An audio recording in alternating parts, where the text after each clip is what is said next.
Bonjour, merci d'être venu. Alors, Fix Studio, c'est une boîte de post-production VFX située à Clichy. Et en fait, je vais vous la présenter sous l'axe de 3 études de cas. Vortex, que vous avez peut-être vu sur France 2, sur la production virtuelle. Le choix des âmes pour le virtual scouting. Et Pool Party pour un peu un mélange des deux, de l'accomplissement de ces deux technologies. Initialement, Fix Studio, c'était l'entité de post-production du groupe Quad. Et on a beaucoup évolué en 30 ans. On s'est d'abord appelé Wiz, puis Wiz est devenu indépendant. On s'est ensuite appelé Digital District, puis Digital District est devenu indépendant. Et aujourd'hui, on est Fix Studio. Et je vais vous parler en particulier du tournant qu'il y a eu il y a 5-6 ans. On s'est tourné vers la fiction parce qu'on faisait essentiellement beaucoup de pubs. Et en particulier avec Ballerina et Dans la brume, qui sont deux projets qui ont vraiment changé la mentalité du studio et l'ADN que prenait le studio. Aujourd'hui, Fix Studio, c'est 2 sites. On a la chance d'être bien lotis avec 6 salles de montage, une salle de projection spécialisée. Maintenant, avec ces 2 sites, on a 150 workstations 2D 3D, donc on est capable d'encaisser des gros projets. Et tout nouveau, notre salle d'étalonnage qui est actuellement en cours d'aménagement et qui commence déjà à prendre des projets de long, de fiction, plus généralement. Donc comme j'ai dit, Fix Studio, c'est un peu de tout. C'est la chance qu'on a d'être dans un grand groupe, mais on s'est aussi ouvert à l'extérieur. Et avec un peu de chance, cette année, on aura 2 projets à Cannes. Là, je vous montre un peu les projets pour vous faire une idée en fait, de ce que ça représente Fix Studio. Mais dans l'absolu, on va vite arriver aux études de cas parce qu'on n'a que 15 minutes pour cette présentation. Et voilà, donc c'est comme je disais, en fait, le tournant qu'a pris Fix Studio, c'est de se concentrer vers la recherche et développement. Il y a 2 ans, on avait un besoin, c'était de pouvoir avoir des personnages en 3D très rapidement pour générer une foule. Sauf que ces personnages en 3D, on ne pouvait pas les reprendre a posteriori du tournage, il fallait qu'on fasse ça sur le tournage entre 2 prises. Donc, on a développé en fait un setup photogrammétrique vraiment fait à la main. L'idée, c'était, comme on va le voir sur cette image, d'avoir un pied tournant sur lequel l'acteur ne bouge pas. Ensuite, on avait un pied qui tournait autour du personnage avec 5 caméras, 2 lumières, on aplatissait tout et on obtenait voilà, un personnage 3D. C'était pas le but, c'était pas d'avoir quelque chose d'hyper réaliste, c'était d'avoir quelque chose de rapide et quelque chose qui a une forme humaine pour que quand on génère une foule en arrière-plan, et ben on puisse avoir cette sensation qu'il y a du mouvement derrière. Et ben ça, c'est complètement obsolète aujourd'hui. En 2 ans, ce qui est arrivé, c'est le LiDAR sur les téléphones et sur les iPads, ce qui fait que maintenant, on sort son téléphone en autant de temps, voire moins, avec un setup beaucoup plus léger, puisque là, vous voyez qu'il y a une installation, même si on est capable de le transporter, on a besoin d'un intérieur. Là, vraiment, l'idée, c'est on sort son téléphone, on scanne la personne et on peut avoir un résultat de meilleure qualité en beaucoup moins de temps. Mais ce qui est quand même intéressant, c'est que voilà, on cherche des domaines et les choses que je vais dire tout à l'heure sur la production virtuelle et sur la virtual scouting, c'est peut-être des choses qui auront évolué d'ici même 6 mois. Ça va très vite et ne serait-ce que hier, il y a Dark Matters et The Yard qui ont signé un partenariat pour faire évoluer la production virtuelle. Cette présentation déjà, en 1 semaine, a évolué. Parlons de Vortex, un 6 x 52 minutes, réalisé par Slimane Baptiste, produit par Quadrama, qui est sorti sur France 2 récemment et qui va bientôt sortir sur Netflix, et je crois que les DVD sont déjà disponibles. Si vous avez accès au PowerPoint, vous pouvez aller voir le trailer, mais on va vite regarder des images clés. J'ai évité de mettre des vidéos parce que ça lag et puis on est sur un PDF. Mais pour ceux qui n'ont jamais vu de production virtuelle, voilà à quoi ça ressemble. Dites-vous que c'est juste un énorme écran LED, celui-ci fait 15 mètres de long, sur lequel on va projeter une image. Donc ça peut très bien être une image 2D comme une image 3D. Et moi, je vais partir de l'axe de l'image 3D parce que c'est ce qu'on fait à Fix Studio. Et plus généralement, je pense que vous avez déjà tous entendu parler de la 2D et je vais du coup me concentrer sur l'axe 3D. L'idée, c'est que sur la caméra, il y a un tracker qui permet de le géolocaliser dans l'espace. Et du coup, grâce à ça, on peut avoir une fausse caméra dans l'environnement 3D et se dire, très bien, cette caméra est là. Et quand elle bouge, elle fait semblant de bouger tout l'environnement et on a l'impression que la perspective change. Et du coup, on a l'impression d'être dans un décor virtuel. Pour faire Vortex, on a dû scanner une plage de 1 km de long qui est sur la plage de Corsen. avec des marées. En fait, c'était une des bases pour laquelle on s'est penché vers la production virtuelle. L'idée, c'était pas juste de faire de la production virtuelle pour faire de la production virtuelle, c'était qu'on avait vraiment un enjeu. Scénaristiquement, l'acteur principal, Thomas Sisley, Ludovic, dans l'histoire, se trouve dans ce qu'on appelait la salle noire. Il mettait des lunettes, il permettait d'aller dans une autre temporalité. Et du coup, ça expliquait scénaristiquement. Mais aussi, en fait, comme il était dans cette salle noire, il ne pouvait pas être influencé par le vent. Et artistiquement, on avait besoin d'une golden hour permanente. Et en termes de plan de travail, sur les plages de Bretagne, il y a des marées. Donc tout ça réuni, on se trouvait avec même pas 3 heures de tournage par jour, ce qui est compliqué pour faire une série. Donc on s'est tourné vers la production virtuelle. Ce qu'on s'est dit d'abord, c'est on va définir des règles. Qu'est-ce qu'on va tourner en production virtuelle, qu'est-ce qu'on va tourner sur la plage réelle et qu'est-ce qu'on va tourner sur fond vert. Et une fois avec le découpage technique, le storyboard et beaucoup d'échanges avec le réalisateur, et même pour nous, c'était une première d'avoir autant d'échanges avec le réalisateur, d'aller-retour, pour définir vraiment sa vision bien en amont, parce que là, on était 6 mois avant le tournage. C'était quelque chose que le réalisateur et même les chefs de poste, chefs opérateurs,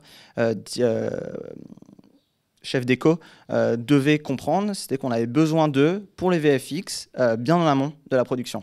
Et je l'explique parce que c'était pas aussi simple que ça n'y paraît, c'était pas un réflexe, même pour la production, d'amener le réel dans cette direction, vraiment qu'il soit avec nous dès le début.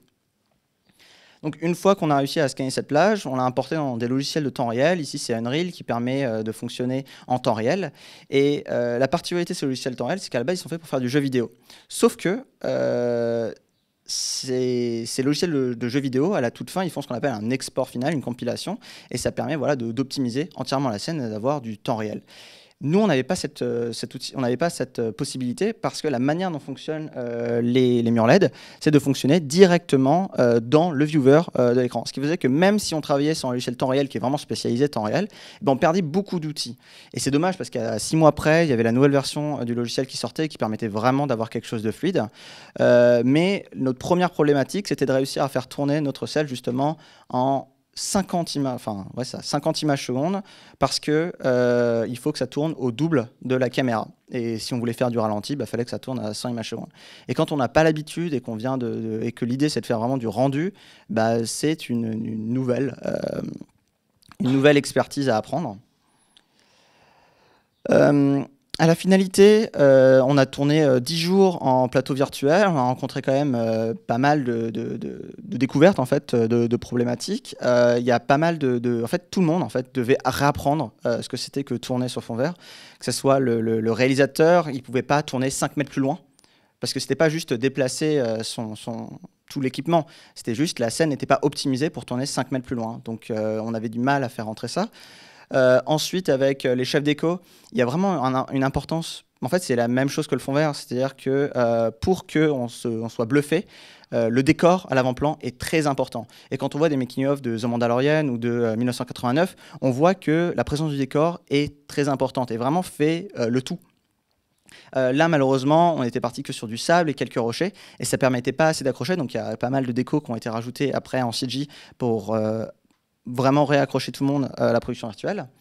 Et ensuite, même pour le chef-op, on n'avait pas anticipé que les écrans puissent rétroéclairer à ce point les personnages, ce qui fait que lorsqu'on a cette idée de faire une golden hour, c'est-à-dire avec des belles ombres portées qui traînent, bien marquées noires, et quand on a un écran qui rétroéclaire et qui du coup casse l'ombre, on a le choix, soit on éclaire on éclaire la globalité de la scène pour créer des bons raccords, mais nos personnages sont moins éclairés, soit on éclaire que nos personnages, mais du coup, en post-prod, il va falloir revoir les raccords des corps réels et des corps virtuels. Après, c'est très intéressant parce que la production virtuelle, on peut imaginer plein de choses. Ici, on a à la fois fait du fond vert, et dites-vous qu'un mur LED, c'est parfait en termes de fond vert, parce que c'est un vert uniforme, c'est un vert qui émet de la lumière, c'est magique, qui est en post-production. Et derrière, on pouvait même faire des effets en post-production directe, c'est-à-dire qu'en bas, on était en train de filmer, puis on quillait le fond vert en direct, et puis on était capable de montrer l'effet final et d'acter des effets visuels en amont. Donc, Vortex, c'était quand même un projet assez compliqué. On a rencontré pas mal de problématiques que la post-production a beaucoup encaissées. mais ça nous a donné plein de clés, aussi bien à nous, au studio, au réalisateur qui du coup maintenant veut faire d'autres projets de ce style et c'est prévu d'ici 2 ans. Ces problématiques, elles étaient intéressantes à prendre en compte. En développant les logiciels temps réel, on a été amené sur un autre outil qui s'appelle le Virtual Scouting. L'idée, en fait, c'est de permettre aux réalisateurs et aux chefs de poste de se projeter bien en amont sur leur tournage. C'est-à-dire que le concept, l'idée, c'était que dans 6 mois, il fallait construire un décor, mais on ne savait pas si on voulait le construire de 15 mètres, de 12 mètres, s'il fallait créer une certaine ouverture pour permettre, c'était de créer un trou durant la Seconde Guerre mondiale, en huis clos, où les 2 personnages seront coincés tout au long du film. Et tout ça, on s'est dit, autant le faire en 3D, mais pas simplement juste se dire, demander au réalisateur de se poser à côté de nous, devant un écran, et lui dire qu'est-ce que t'en penses. C'était de lui mettre un casque pour le plonger à échelle 1 dans son propre univers, bien en avant de son tournage et de la construction de son décor, avec des outils modulables, c'est-à-dire que toujours cette idée de temps réel, notre réalisateur, il disait « Ah mais moi j'aimerais bien voir qu'est-ce que ça donne 15 mètres ». Hop, on changeait les paramètres, on avait un trou de 15 mètres. Qu'est-ce qui se passe si on agrandit la taille du trou? Qu'est-ce qui se passe si on crée des ouvertures? Et pas simplement, on lui donnait les mains une caméra. Ici, on avait pris les informations, capteurs de la mini-élève, parce que c'était ce qui était prévu de tourner, avec toutes ces focales, et il pouvait échanger, et puis il pouvait tester, il pouvait découvrir son décor bien en amont. Et ce qui est intéressant derrière, c'est qu'il y a vraiment des échanges avec les chefs de poste. À la fin, nous, on s'attendait, la première fois qu'on l'a fait, à ce que ça dure 20 minutes. Et la finalité, c'est que ça a été une discussion de 2 heures, qu'il est venu 3 fois à Fix Studio découvrir l'outil. Et d'ailleurs, si jamais ça vous intéresse, on fait des sessions pour découvrir un peu l'outil de production de Virtual Scouting. Voilà, donc on pouvait déplacer le décor, ouvrir, se balader, et on a décidé de pousser le vice en créant tout un univers, c'est-à-dire que dans le scénario, il y avait 3 ambiances, il y avait une ambiance un peu neutre, une ambiance de neige et une ambiance de pluie, et c'est ce qu'on a décidé de mettre en place, et ça a apporté des changements dans le scénario, parce que le réalisateur arrivait à se projeter 1 an avant son tournage, 6 mois avant la construction des décors. La conclusion de ça, c'est que nous, à la base, on voulait depuis longtemps tester ça. Et à la fin de l'épisode, voilà, ça a duré 2 mois pour faire cette scène avec 2 personnes. Et le chef d'éco et le producteur, alors déjà le producteur nous a dit qu'en fait on devrait faire ça pour tous les projets, et ensuite le chef d'éco nous a dit que lui il venait de gagner sûrement 2 semaines de construction de décor, et même si nous on a passé 2 mois avec 2 personnes, je suppose que l'équipe d'éco c'était 5 personnes, s'il n'y a pas un gain de temps, au moins il y a un gain d'argent sur ce genre de solution. Et pour terminer, on va parler de Pool Party, qui est un clip qui est actuellement en cours de VFX. Le montage s'est terminé la semaine dernière. On était parti de ça. En fait, l'idée, c'était on voulait construire, pareil, les murs LED, production virtuelle.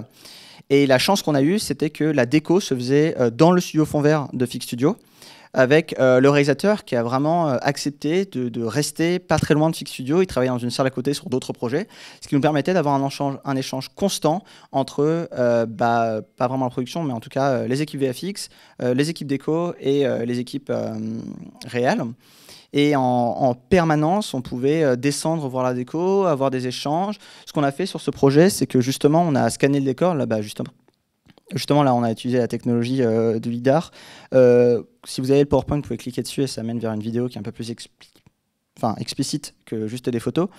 Mais tout ça pour montrer que plus le décor avançait, nous, en permanence, on était capable de récupérer ce décor-là, l'intégrer dans notre scène virtuelle, pouvoir comparer, pouvoir faire des textures qui sont similaires entre le réel et le virtuel, replacer les choses, avoir un réel échange, ce qu'on a moins eu sur Vortex. En même temps, le projet était un peu plus petit et le permettait un peu plus.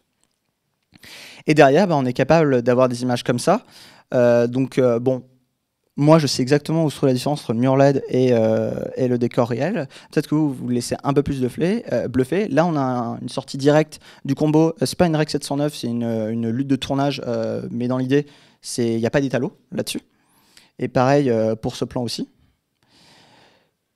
Et ce qu'on a vraiment aimé, c'était que comme on avait le réal à portée de main, on a vraiment pu prendre le réal, le poser à côté de nous et lui faire « bon, bah, donne-nous tes axes de caméra et nous, on va te faire cette partie du décor parfait ». Donc c'est ce qui y est arrivé. Et même durant le tournage, pendant que les équipes étaient en train de réinstaller la lumière pour changer de plan, le réalisateur, enfin les réalisateurs, allaient derrière un poste pour anticiper leur prochain mouvement de cam, discuter avec les équipes techniques pour savoir quels étaient les enjeux, quelles allaient être les complexités, est-ce que si on a un mouvement ici, est-ce que ça marche bien. Et ne serait-ce que aussi le rapport script de ce projet était entre guillemets quasiment parfait parce que chaque caméra était enregistrée, donnée d'informations qu'on va pouvoir réutiliser derrière si jamais on a des VFX en plus. Voilà, j'espère que je suis resté dans les temps, j'en ai aucune idée. On va dire que oui. Et puis, je suis passé très rapidement sur les projets, ça s'entend. Sur le site web, vous pouvez retrouver un making-of de 15 minutes de Fix Studio de Vortex qui vraiment explique concrètement tout le projet. Il y a aussi un breakdown détaillé sur la partie VFX. Et bientôt, dans 2 mois, on aura la même chose sur Pool Party parce que vraiment, c'était l'accomplissement de la production virtuelle, du virtual scouting. Ça nous permettait vraiment, nous en fait c'est ça qu'on veut faire dans les effets spéciaux, c'est discuter et être au plus proche de la vision du réalisateur et avoir vraiment le réalisateur à portée de main, le chef déco, le chef op, qui nous a fait faire des changements de lumière sur les scènes virtuelles. Et je trouve que c'est la meilleure façon de faire des VFX qui répondent aux besoins et aux envies du réalisateur et qui ne soient pas frustrés sur le tournage et en post-production. Merci beaucoup.